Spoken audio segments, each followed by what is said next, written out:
Good morning, students. Hi.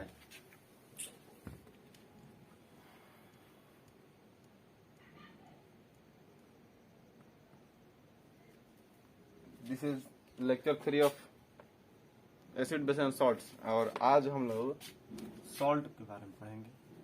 ठीक है, आज का जो लेक्चर है उसमें हम लोग सॉल्ट के बारे में बात करेंगे। सॉल्ट्स, सबसे पहली चीज, salt is a compound formed from N acid by the replacement of hydrogen in the acid by a metal.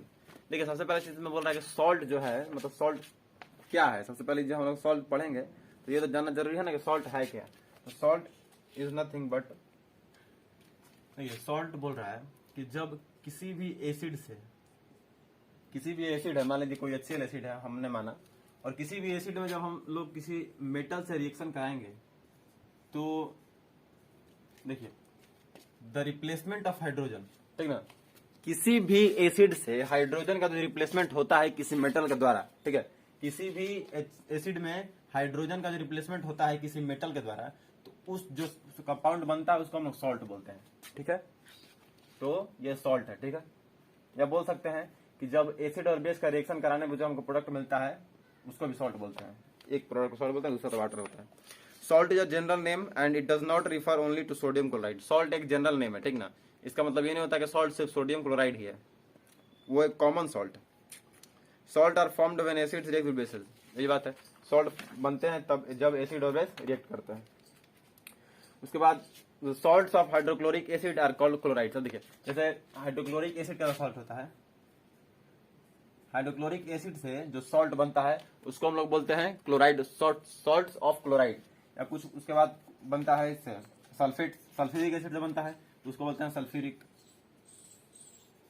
ठीक है, ये क्लोराइड है, ये सब ग्रुप्स हैं। ठीक है, क्लोराइड सॉल्ट होता है, सल्फ्यूरिक सॉल्ट होता है, नाइट्राइट सॉल्ट होता है, कार्बोनेट सॉल्ट होता है और एसिटेट सॉल्ट होता है। ठीक है, तो just like acid and bases solution of salt in water conduct electricity. ये बोल रहा है कि सॉल्यूशन में जो सॉल्ट होता है वाटर में वो भी इलेक्ट्रिसिटी को कंडक्ट करता है।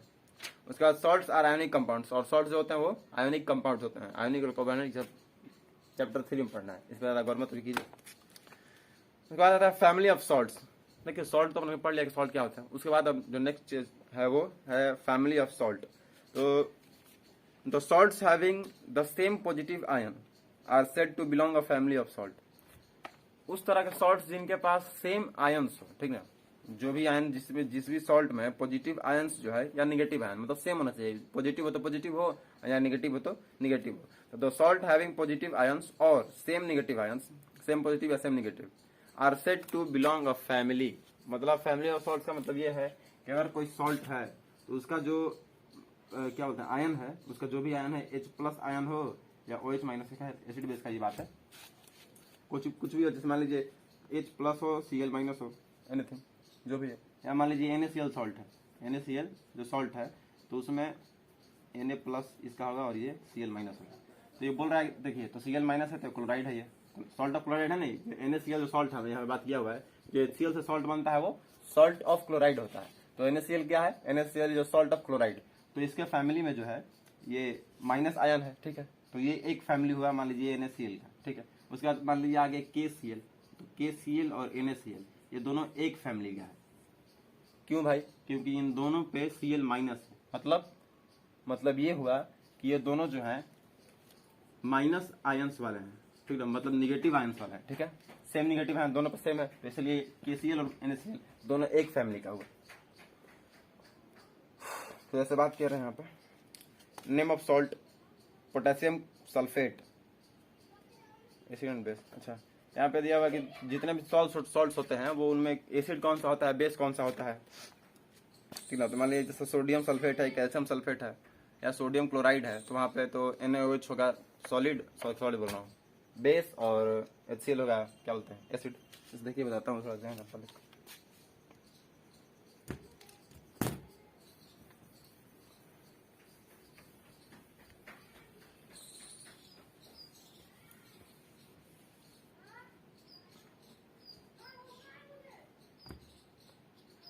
ऐसे मान लीजिए बोल रहा है कि कॉपर सल्फेट, कॉपर सल्फेट। आमतौर पर जब भी हम लोग सॉल्ट बनाना हो तो हम लोग का सबसे बेहतरीन जो तरीका होता है वो यही होता है कि हम लोग एसिड और बेस को ले लेते हैं और उससे सॉल्ट बहुत आसानी से और बहुत इजीली जो भी है और अच्छी तरीके से सॉल्ट बन जाता है। मान लीजिए जैसे यहाँ पे कॉपर सल्फेट दिया हुआ है तो CuSO4 है, ठीक है।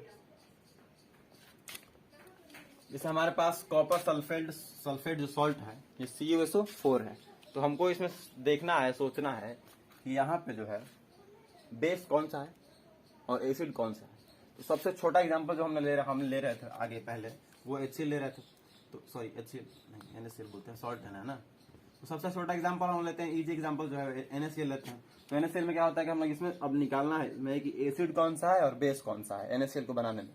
यहाँ पे दिख तो पूरा नहीं रहा है लेकिन होता यही है, क्योंकि अब रिएक्शन कराएंगे कंप्लीट तो यहाँ पे NaCl के साथ साथ वाटर भी बनता है। लेकिन अगर सिर्फ यही पूछ रहा हो कि आपको सॉल्ट का नाम दिया हुआ है, सॉल्ट का फॉर्मूला आपको दिया हुआ है और उसमें पता लगाना है कि एसिड कौन सा और बेस कौन सा है, तो उसको कैसे निकालेंगे। तो जैसे मान लीजिए Cl है, ठीक, Cl है यहाँ पे, तो Cl है और Na है, तो आपको पता है कि एक मेटल और एक नॉन मेटल है। तो यहाँ पे सोचने वाली बात यह है कि इसमें एसिड कौन सा और बेस कौन सा है, ठीक है। तो हमको पता है कि Cl जो है वो हाइड्रोजन के साथ मिलकर HCl बनता है, तो एसिड हो गया HCl और बेस हो गया NaOH, ठीक। तो मतलब HCl और NaOH जब मिलता है तो इसका रिएक्शन करके हमको NaCl देता है सॉल्ट। अब जैसे उसी तरह से यहाँ पे भी है CuSO4 है, तो CuSO4 हमको पता लगाना है कि एसिड कौन सा है बेस कौन सा है। तो हमको एसिड से कुछ नाम याद है, कुछ बेस का नाम है, तो उनको रख के हम चेक कर सकते हैं। जैसे Cu जो है तो हमको पता है कि Cu है ना, हाँ, CuOH का ट्वाइस हमको पता है कि एक बेस होता है, ठीक है। CuSO4 का जो ट्वाइस है हमको पता है कि एक बेस होता है और उसके साथ जो SO4 लगा हुआ है तो SO4 का हमको पता है कि H2SO4 होता है, क्या, एसिड, ठीक है। और यहाँ पे एक पॉइंट आप लोग नोट कर सकते हैं, लिख सकते हैं नोट में, ठीक ना, कि जो क्या बोलते हैं जो सॉलिड जो बोल रहा हूँ, जो मेटल है यहाँ पे जो भी कुछ मेटल्स हैं, मेटल जो है वो हर जगह पे आपको जहाँ भी दिख रहा होगा मेटल बेस बनाता है। मेटल जिस किसी के बाद रिएक्शन कर रहा है तो मेटल जो है वो बेस बनाता है, ठीक है। आगे अगर मैं आप लोगों को वो चैप्टर थर्ड पढ़ाऊंगा मेटल्स और नॉन मेटल्स, तो मैं आप लोगों को बताऊंगा कि मेटल जो ऑक्साइड बनाता है वो बेसिक नेचर का होता है, ठीक है ना। तो मेटल जहाँ पर भी इजी तरीका यही है, जहाँ पर भी आपको मेटल दिखे तो समझ लीजिए उस मेटल से बेस बनता है, ठीक है। उस मेटल के साथ आप बेस बनाते हैं और जो नॉन मेटल है उसके साथ आप एसिड बनाते हैं, ठीक है। इसको पहचानने का सबसे बेहतरीन तरीका यही है, आपको सॉल्ट दिया हुआ है और पूछ रहा है कि एसिड और बेस निकालिए, तो आप लोग मेटल को लीजिए और मेटल के साथ बेस बनाइए और एसिड नॉन मेटल जो है उसके साथ एसिड बनाइए।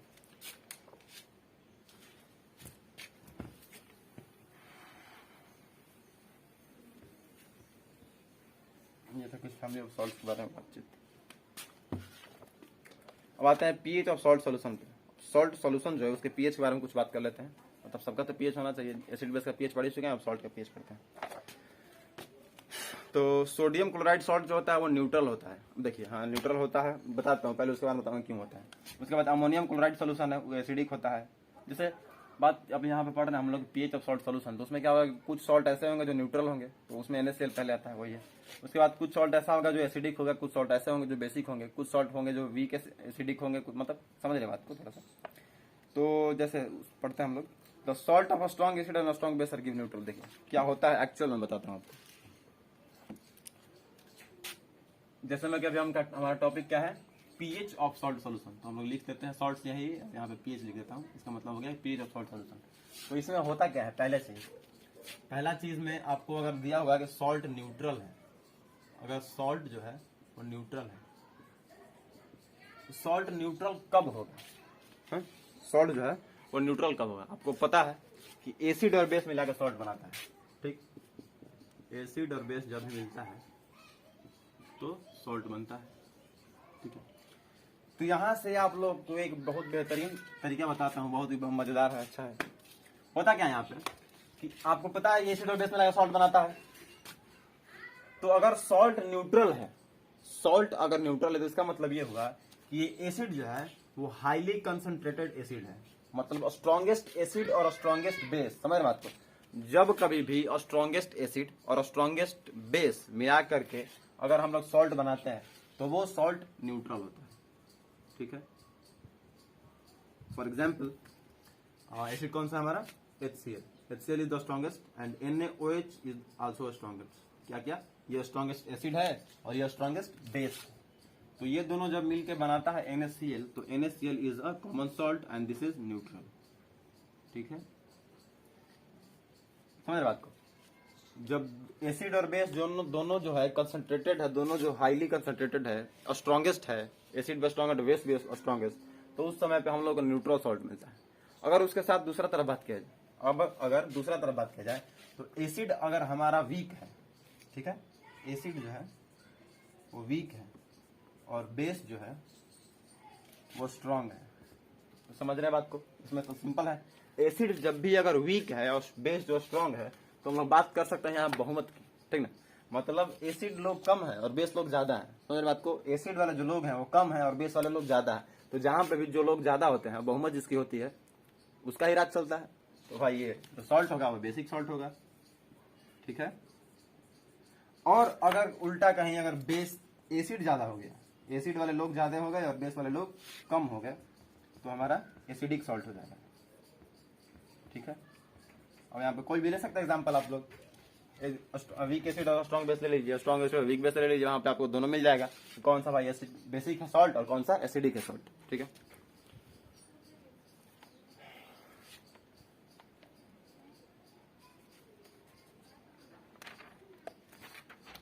द नेक्स्ट चलिए हो गया कॉमन सॉल्ट। कॉमन सॉल्ट तो बता दिया हूँ, NaCl है।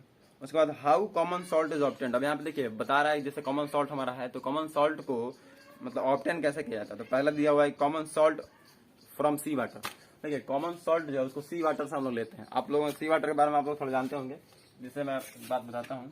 जैसे कि ये मान लीजिए बाउंड्री हो गया, ये बाउंड्री हो गया, इधर रोड है, नहीं रोड नहीं बोलेंगे, इधर मतलब बालू है, मतलब सैंड है यहाँ पे, ठीक। और सैंड बोलो या मतलब मिट्टी बोलो, सरफेस बोलो, सरफेस अर्थ है यहाँ पे, सरफेस अर्थ है ये। और ये जो है इधर पानी है, ये समंदर है, ठीक है, ये समंदर है। सी वाटर से जो है नमक कैसा निकलता है मैं बताता हूँ। तो यहाँ पे क्या होता है कि आप लोगों को पता होगा कि सी वाटर में सी वेव जो होती है, मतलब लहरें जो समुद्र की होती हैं, वो हमेशा लहरें आती रहती हैं। इधर लहरें आती हैं, इधर समुद्र की लहरें इधर आती हैं और फिर चली जाती हैं, ठीक है, आती हैं और जाती हैं, ठीक। तो यहाँ पे वर्कर क्या करते हैं, किसी भी कंपनी के जो वर्कर हैं, जो सॉल्ट निकालने के लिए वहां मौजूद होते हैं, वो जो सरफेस का अर्थ होता है वहां पे गड्ढा बना देते हैं, ठीक है। जो सरफेस ऑफ अर्थ होता है यहाँ पे वो लोग गड्ढा बना देंगे। तो उधर से जब सॉल्टी वाटर आएगा, यानी कि सी वाटर जो आएगा, उसमें अब तो पता होगा आपको सी वाटर में सॉल्ट होता है, तो जब भी उधर से सॉल्टी वाटर आएगा तो इस गड्ढे में आके कंटेन हो जाएगा, ठीक है। इस गड्ढे में आके पूरा पानी के साथ नमक गिर जाएगा।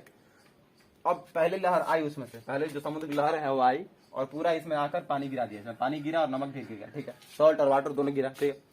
तो अब इसके बाद क्या होता है कि अब लहरें फिर चली गई वापस और ये यहाँ पे ऐसे बना हुआ है। तो उसके बाद क्या होता है कि उसके बाद अब हमारा पूरा आधा काम ये हो गया और आधा काम कर देते हैं सनलाइट। तो वहां पे अब क्या होता है कि अब इवापोरेशन से, इवापोरेशन का आप लोग सुना होगा, इवापोरेशन से यहाँ का जो सॉल्ट है वो सॉल्ट इसी में रह जाता है और जो वाटर है इवापोरेट हो जाता है, ठीक है। तो इस पर क्वेश्चन भी आ सकता है 1 नंबर का, मतलब ऑब्जेक्टिव क्वेश्चन आता है कि सी वाटर से जो है वो सॉल्ट किस प्रोसेस से किस तरह से निकाला जाता है। तो वहां पे बोल सकते हैं आप लोग इवापोरेशन से, ठीक है। तो यहाँ से इवापोरेशन से वाटर उड़ जाता है, जो सॉल्ट है इसको यहाँ से उठा करके और कंपनी में ले जाया जाता है। उसके बाद अपना वहाँ पे कुछ और भी इंग्रेडिएंट्स ऐड होते हैं, और मतलब आयोडीन टाइप और कुछ। उसके बाद पैकेट में भर के और घरों घर बेच अपना जहाँ पे चला जाता है। उसके बाद common salt from underground deposits. अब उसके बाद कुछ चीजें हैं, कॉमन सॉल्ट को जो है अंडरग्राउंड डिपोजिट से भी लिया जाता है, मतलब धरती के अंदर से, ठीक है। Underground deposit common salt for example जैसे में है rock salt is mined from the underground deposit like coal. उसके बाद जो रॉक सॉल्ट होती है वो कोल से मिलता है हम लोगों को, वहां पे उसका एक्सट्रैक्शन टाइप कह सकते हैं, वहां से मिलता है, ठीक है। उसके बाद यूजेस ऑफ कॉमन सॉल्ट। अब जो कॉमन सॉल्ट है उसका यूज कहाँ होता है। तो पहला यूज है कॉमन सॉल्ट का, अब कॉमन सॉल्ट का यूज सबसे पहला तो घरों में यूज होता है खाना बनाने के लिए। अब दूसरा है सोप बनाने के लिए, कॉमन सॉल्ट का जो सोप बनाने के लिए यूज किया जाता है। उसके बाद कॉमन सॉल्ट का जो है जैसे जहाँ ठंडी इलाके होते हैं, जैसे मान लीजिए बहुत ज्यादा ठंडा जहाँ पे इलाके होते हैं वहाँ पे बर्फ जम जाती है जब सड़कों पे, तो वहाँ पे नमक का ऐसे छीट दिया जाता है, वहाँ पे नमक छीट दिया जाता है ताकि वहाँ पे वो सब बर्फ हट जाए, वहां से रोड जो है साफ हो जाए, ठीक है। उसके बाद कॉमन सॉल्ट का हम लोग कुछ क्या बोलते हैं उसको, कुछ कंपाउंड्स होते हैं उनको बनाने में यूज किया जाता है, जैसे वॉशिंग सोडा, बेकिंग सोडा। उसके बाद कॉस्टिक सोडा, ये सब इन सब चीज़ों में भी उसको बनाने में, उसको एक्सट्रैक्ट करने में यूज होता है। या कह सकते हैं NaCl का जो है वो सोडियम मेटल का एक्सट्रैक्शन के लिए यूज किया जाता है ना। NaCl जो है उसके इलेक्ट्रोलाइसिस से हम लोग को सोडियम मेटल भी मिलता है, इसको हम लोग कहते हैं एक्सट्रैक्शन ऑफ मेटल्स। ये थोड़ा सा चैप्टर फर्स्ट में थोड़ा सा इसका बात हुआ था इलेक्ट्रोलाइसिस का, ठीक है। अब आता है chemical from common salt. Chemicals from common salt कहने का मतलब ये है कि जो हमारा कॉमन सॉल्ट है NaCl, उससे हमको कौन कौन सी केमिकल्स मिलती हैं, ठीक ना। इससे हमको लोग कौन कौन सी केमिकल्स बना सकते हैं, तो इस पर बात करते हैं।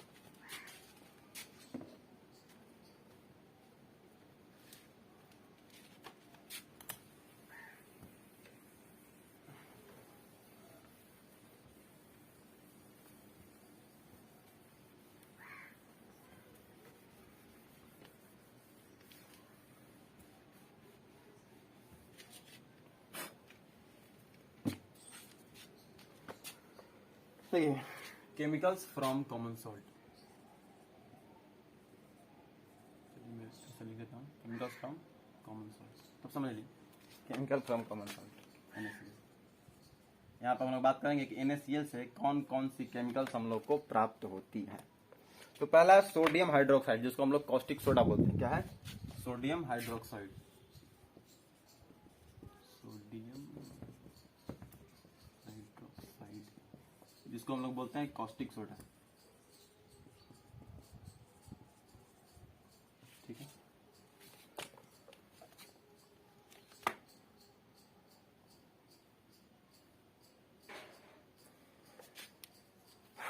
कॉस्टिक सोडा जो कंपाउंड है, जो सब्सटेंस है, जो हम लोगों को NaCl से मिलता है, ठीक है। जैसे NaCl हमारे पास सॉल्ट है ना, तो NaCl से हम लोग जो है सोडियम हाइड्रोक्साइड को निकालते हैं। तो वो कैसे होता होगा, सोचिए। अगर सोडियम हाइड्रोक्साइड क्या है, सोडियम हाइड्रोक्साइड का फॉर्मूला बता सकते हैं हम लोग, NaOH, ठीक है। सोडियम, देखिए अब हम लोग को पढ़ना है कि NaCl जो कॉमन सॉल्ट है उससे हम लोग सोडियम हाइड्रोक्साइड कैसे बना सकते हैं। सोडियम हाइड्रोक्साइड का फॉर्मूला पता है NaOH, ठीक है। तो हम लोग के साथ साथ दिख रहा है कि NaCl जो है, पहले मिटाता हूँ, NaCl जो है हम लोग के पास कंपाउंड गिवन है और इससे हम लोग NaOH बनाना है। तो हम लोग यहाँ से एक चीज सोच सकते हैं, एक चीज जो है हम लोग सोच सकते हैं कि जैसा HCl प्लस NaOH होता है, जब लोग रिएक्शन कराते हैं एसिड प्लस बेस का, तो वो बनाता है सॉल्ट प्लस वाटर। NaCl का आप लोगों को देखकर ये फॉर्मूला आप लोगों को याद आया होगा। ये जो फॉर्मूला बोल रहा हूँ, ये जो रिएक्शन है, ये रिएक्शन आप लोगों के दिमाग में आया होगा कि NaCl दिया हुआ है और इसको हम लोग को NaOH बनाना है। मतलब सिंपल सा दिख रहा है, ये NaCl यहाँ पे दिया है, तो अगर वाटर से रिएक्शन करा देंगे तो हमको मिल जाएगा। आप लोग सोच रहे होंगे ये, ठीक ना, ये आना ही चाहिए, आएगा ही। जैसे सॉल्ट दिया हुआ है, सॉल्ट दिया हुआ है तो हम लोग इसे वाटर से रिएक्शन करा देंगे तो हम लोग को एसिड और क्या बेस मिल जाएगा, ठीक है। रिएक्शन साफ साफ दिख रहा है, ये इसका उल्टा है, ये दिया है आपको और ये पूछ रहा है, तो इसे रिएक्ट करा के ये निकाल सकते हैं हम लोग, है ना। निकाल सकते हैं? नहीं निकाल सकते। NaCl plus H2O is equal to HCl plus NaOH नहीं होता है। HCl plus NaOH is equal to होता है, मतलब इक्वल नहीं होता है, इसको इक्वल टू नहीं बोलते हैं। देखिए HCl को अगर NaOH से रिएक्ट कराएंगे हम लोग तो हम लोग को NaCl प्लस H2O मिलेगा, लेकिन अगर NaCl को H2O से रिएक्शन कराएंगे तो हम लोग को HCl प्लस NaOH नहीं मिलेगा, क्योंकि ये रिएक्शन जो हमारे यहाँ पे साइन है, ये साइन इस तरह का नहीं है ना। अगर ऐसा होता तो हम लोग यहाँ से NaCl से H2O को रिएक्शन करा के और हम लोग डायरेक्ट इसको निकाल लेते, ठीक है ना। लेकिन ऐसा नहीं है, ये कैसा रिएक्शन है भाई, ये तो रिएक्शन इस तरह का है। अब क्या करें, अब तो ये सुटेबल है नहीं। अब यहाँ पे तो ये क्या बोलते हैं, NaCl और H2O वाटर कराने से हम लोग को HCl और NaOH नहीं मिलेगा। क्यों नहीं मिलेगा? क्योंकि मैंने जब केमिकल रिएक्शन इक्वेशन जब मैं फर्स्ट चैप्टर में पढ़ा रहा था तो उसमें मैंने बताया हुआ था कि डिस्प्लेसमेंट रिएक्शन तभी होता है जब कोई मोर रिएक्टिव एलिमेंट किसी लेस रिएक्टिव एलिमेंट को हटाता है, ठीक ना। और यही बात है, सही बात है। अगर कोई मोर रिएक्टिव एलिमेंट होगा तो लेस रिएक्टिव एलिमेंट को हटाएगा। लेस रिएक्टिव एलिमेंट कभी भी मोर रिएक्टिव एलिमेंट को हटा के वहां पर नहीं बैठ सकता है। ये दुनिया का रीति रिवाज है, यही रिवाज है कि बलवान व्यक्ति जो है वही जीतता है भाई, है। जो बलवान हो या जो ज्यादा मेहनती हो वही ना जीतता है, कमजोर थोड़ी बलवान जीत सकता है। तो है क्या यहाँ पे कि NaOH हमारे पास है, सॉरी NaOH बोल रहा हूँ, क्या बोलते हैं यार, NaCl हमारे पास है, ठीक ना। तो हाइड्रोजन जो है वो Na से मतलब सोडियम से कम रिएक्टिव होता है, तो फिर ये हाइड्रोजन इस Na को कैसे हटा सकता है बताइए जरा, सही ना। तो होगा क्या, अब ये पूरा हाइड्रोजन इसको नहीं हटाए, अब यहाँ पे ये बनेगा तो सही, हमको कंपाउंड तो मिलेगा NaOH, बट यहाँ पे NaOH के साथ HCl नहीं मिलेगा। अब ये हमारा होगा क्या, तो यहाँ पे होगा Cl2 प्लस H2, ठीक है। क्लोरीन भी अलग हो जाएगा और हमारा हाइड्रोजन भी अलग हो जाएगा, ठीक है। और इसको ये जो NaCl इसको हम लोग ब्रीन बोलते हैं, और ये जो पूरा प्रोसेस है, ये जो पूरा प्रोसेस है इसको हम लोग क्लोर अल्कली प्रोसेस बोलते हैं। और उसके बाद दिया हुआ है कि सोडियम हाइड्रोक्साइड का यूज कहाँ किया जाता है, तो मैं बोल देता हूँ क्या क्या यूजेज है।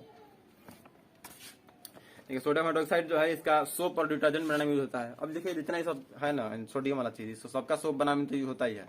उसके बाद सोडियम हाइड्रोक्साइड का आर्टिफिशियल टेक्सटाइल फाइबर्स बनाने में यूज किया जाते हैं। उसके बाद पेपर बनाने में यूज किया जाता है। उसके बाद है आपका बॉक्साइट, हाँ देखिए बॉक्साइट जो ओर है, sodium hydroxide is used in purifying bauxite ore from which aluminium extract. Bauxite एक और होता है, वहाँ उसको उसके प्यूरिफिकेशन में सोडियम इस हाइड्रोक्साइड का यूज किया जाता है। उसके बाद मेटल्स जो होते हैं उन पर डीग्रीसिंग किया जाता है, या ऑयल रिफाइनिंग होता है, या डाई जो ब्लीचेस बनते हैं उनमें भी सोडियम हाइड्रोक्साइड का यूज किया जाता है। उसके बाद क्लोरीन है, तो क्लोरीन का तो अलग अलग अपना बहुत सारा यूज होता है। जैसे में है क्लोरीन का ब्लीचिंग पाउडर बनाने में होता है, HCl बनाने में होता है, PVC जो वायर्स होते हैं उनमें भी यूज होता है। उसके बाद पेस्टिसाइड्स होते हैं, क्लोरोफ्लोरोकार्बन्स होती हैं उनमें यूज होता है। उसके बाद कार्बन टेट्राक्लोराइड होता है उसमें यूज होता है, पेंट में यूज होता है क्लोरीन का। उसके बाद ड्राई क्लीनिंग जो होता है, ट्राइक्लोरोइथेन, उसको बनाने में उसका यूज किया जाता है, सॉल्वेंट बनाने में उसके लिए। उसके बाद हाइड्रोजन का यूज है, तो पहले कुछ हाइड्रोजन को फ्यूल के रूप में यूज किया जाता है।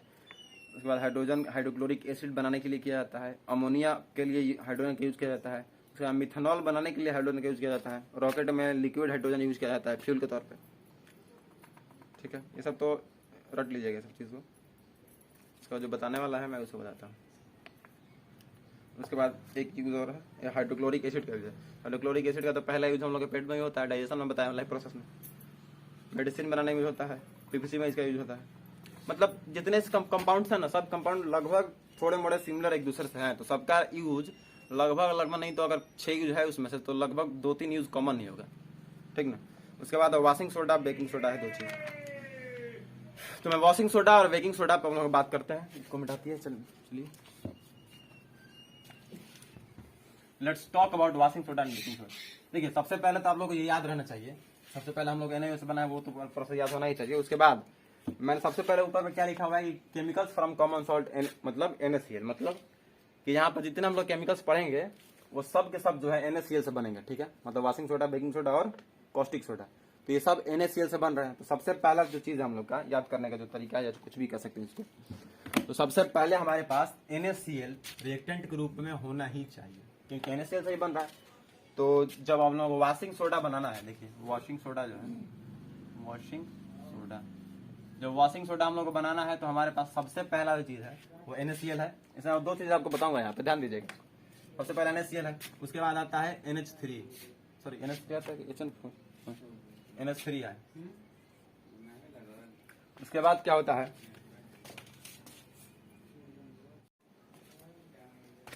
देखिए अभी क्या था हम लोग कहाँ थे, हाँ वॉशिंग सोडा। वॉशिंग सोडा जो बनता है उसके सबसे पहले अभी तो बताया मैंने कि NaCl जो है, NaCl हम लोग को जरूरी है। यहाँ पे NaCl तो मेन क्या बोलते हैं रिएक्टेंट है। उसके बाद NH3 है, ठीक है। उसके बाद NH3 जो है, उसके बाद वाटर होता है, H2 है, और क्या होता है CO2 होता है, ठीक ना। ये जो हमारे 4 चीज है, ये 4 प्रोडक्ट हैं, और ये 4 प्रोडक्ट नहीं हो तो हमारे पास जो वॉशिंग सोडा है वो नहीं बन पाता है, ठीक है। तो वॉशिंग सोडा बनाने के हमारे पास 3 प्रोसेस होती है, सॉरी प्रोसेस नहीं, उसको 3 स्टेप होते हैं। प्रोसेस देखिए होता है 3 स्टेप होते हैं। वॉशिंग सोडा जो बनाने का हमारे पास तरीका है उसमें 3 स्टेप होती है। तो सबसे पहले क्या बनता है, देखिए जब NaCl, NH3, H2O और CO2 का हम रिएक्शन कराएंगे तो सबसे पहला हमारे पास बनता है NaHCO3, ठीक है। देखिए यहाँ पे मैं एक पॉइंट बता रहा हूँ, ये कंसेप्ट है, इसको रटने की जरूरत नहीं है, कंसेप्ट है, बहुत अच्छी तरह से मैं बता दूंगा आपको। ये NaHCO3 बनता है और प्लस NH4Cl बनता है, ठीक है। तो वॉशिंग सोडा को बनाने में जो फर्स्ट स्टेप में जो हम लोग को कंपाउंड, जो हम लोग को प्रोडक्ट मिलता है, उस प्रोडक्ट को हम लोग NaHCO3 कहते हैं, और इसी प्रोडक्ट को हम लोग बेकिंग सोडा भी कहते हैं, ठीक है। अंडरस्टैंड? उसी प्रोडक्ट को हम लोग बेकिंग सोडा भी कहते हैं। तो अगर पूछ दिया जाए कि बेकिंग सोडा कैसे बनता है, तो बेकिंग सोडा ऐसे बनता है, ठीक है। बेकिंग सोडा बनाने का फॉर्मूला ये है, तरीका ये है, प्रोसेस ये है। और बेकिंग सोडा जब बन जाता है तो उसके बाद फिर हम लोग वॉशिंग सोडा बनाते हैं, ठीक है। मतलब मैं दोनों चीज का एक ही बता रहा हूँ, बुक में जो है वॉशिंग सोडा और बेकिंग सोडा अलग दिया हुआ है, लेकिन मैं दोनों चीजों को एक दूसरे रिलेट करके एक ही बता देता हूँ। उसके बाद जब ये पहला स्टेप हो गया, अब वॉशिंग सोडा का बनाना है तो वॉशिंग सोडा का पहला स्टेप हो गया, और अगर बेकिंग सोडा बनाना है तो बेकिंग सोडा का पहला स्टेप और आखिरी स्टेप यही है, बेकिंग सोडा हमको मिल गया। अब उसके बाद अगर वॉशिंग सोडा का स्टेप की बात किया जाए तो वॉशिंग सोडा के लिए ये पहला स्टेप है, और वॉशिंग सोडा का दूसरा स्टेप क्या आता है कि अब हम लोग, इसका मतलब नहीं है, अब हम लोग इस बेकिंग सोडा को उठा लिए और यहाँ पे लाए NaHCO3 जो है बेकिंग सोडा। तो अब ये है सॉरी मैं क्या बता रहा हूँ, हाँ ठीक है, बेकिंग सोडा जो है NaHCO3। अब इसके बाद क्या करेंगे हम लोग, अब इसको जो है डिकम्पोज करना है, मतलब इसको हीट करना है। मैंने बताया हुआ था डिकम्पोजिशन हीट से होता है, इलेक्ट्रोलाइसिस से होता है, लाइट से होता है, तरह तरह का होता है, चैप्टर 1 में मैंने पढ़ा दिया हुआ है। तो अब ये NaHCO3 जो है मतलब बेकिंग सोडा, इसको हम लोग डिकम्पोज करेंगे। तो जब ये डिकम्पोज होगा तो ये टूटेगा कैसे, NaHCO3 टूटता है, NaCO3 है ना, Na2C।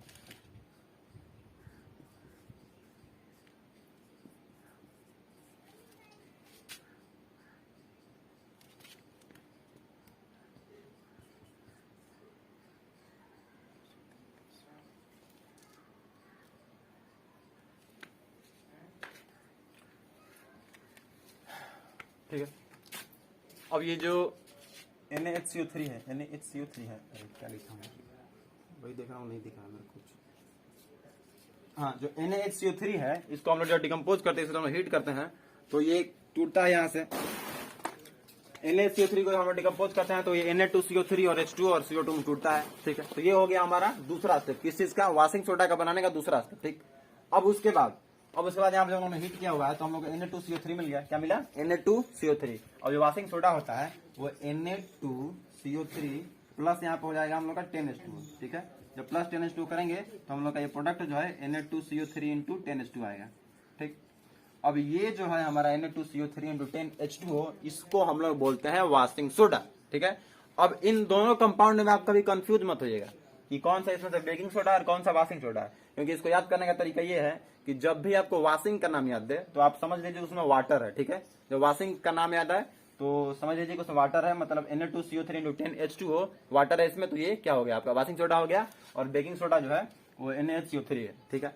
तो अगर मान लीजिए यहाँ पे 2 क्वेश्चन पूछ सकते हैं, अगर वैसे सब्जेक्टिव तो है नहीं इस बार, लेकिन ना सब्जेक्टिव थोड़ी है, तो वैसा ही पूछ सकते हैं। तो मान लीजिए अगर पहला क्वेश्चन पूछा गया तो पहला क्वेश्चन ये पूछा जाएगा कि वॉशिंग सोडा कैसे बनता है, ठीक है। अगर पूछ दिया गया कि वॉशिंग सोडा कैसे बनता है, मतलब हाउ कैन यू मेक, या प्रिपरेशन ऑफ वॉशिंग सोडा बताइए। तो प्रिपरेशन ऑफ वॉशिंग सोडा बताने के लिए आप लोग इसको और इसको, इन दोनों स्टेप्स को लिखेंगे, तीनों स्टेप्स को लिखेंगे, तब जब तीनों स्टेप में हम लोग को वॉशिंग सोडा मिलता है। लेकिन अगर पूछ दिया कि आपके पास बेकिंग सोडा है, समझ बात को, आपके पास जो है बेकिंग सोडा अवेलेबल है, ठीक ना, आपके पास ये सब नहीं है, ये नहीं है, ये नहीं है, ये नहीं है और ये भी नहीं है, ठीक है।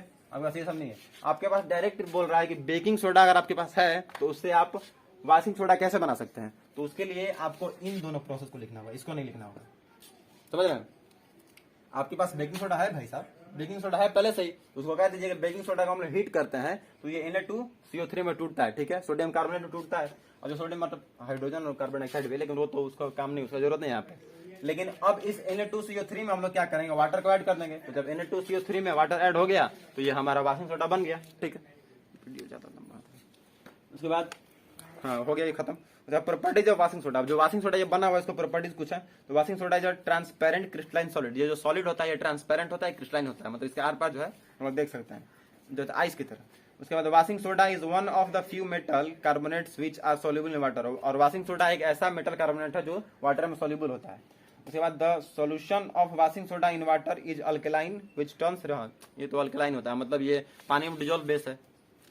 उसके बाद detergent property of cleaning property, detergent property. और जो वॉशिंग सोडा का हमने बात किया हुआ है कि वॉशिंग सोडा है तो इसके पास एक डिटर्जेंट मतलब क्लीनिंग प्रॉपर्टी होगा, जैसे मतलब साफ सुथरा करने वाला कपड़ा वपड़ा। उसके बाद सोडियम कार्बोनेट या वॉशिंग सोडा का यूज कहाँ कहाँ होता है, तो सबसे पहले तो कपड़ा वपड़ा साफ करने में होगा ही, मतलब डिटर्जेंट में। उसके बाद है परमानेंट हार्डनेस जो वाटर का होता है उसको हटाने में होता है। उसके बाद sodium carbonate is use in glass soap और पेपर, ग्लास सोप और पेपर बनाने में यूज होता है इसका। उसके बाद बोरैक्स, एक सोडियम का एक कंपाउंड होता है बोरैक्स, उसको बनाने में यूज होता है। और उसके बाद है बेकिंग सोडा। तो बेकिंग सोडा के बारे में तो मैंने आपको बता दिया हुआ है, ठीक है। और उसके बाद use of hydrogen sodium hydrogen carbonate. अब ये बेकिंग सोडा का यूज है, तो देखिए बेकिंग सोडा का यूज जो है, जैसे हम लोग मैंने बताया था कल कि हम लोग जब पेट में एसिडिटी होती है तो लोग बेस का यूज करते हैं, तो बेकिंग सोडा भी का भी वहाँ पे यूज होता है, जैसे सोडियम हाइड्रोजन कार्बोनेट मतलब बेकिंग सोडा। तो baking soda is used as antacid in medicine to remove acidity of stomach. अब स्टमक में एसिडिटी होती है तो हम वहां पे भी हम लोग इस बेकिंग सोडा का, बेकिंग सोडा का काम खत्म हो गया हम लोग, अब इस बेकिंग सोडा का वहां पे यूज कर सकते हैं। उसके बाद बेकिंग सोडा का बेकिंग पाउडर बनाने में यूज किया जाता है, ठीक है।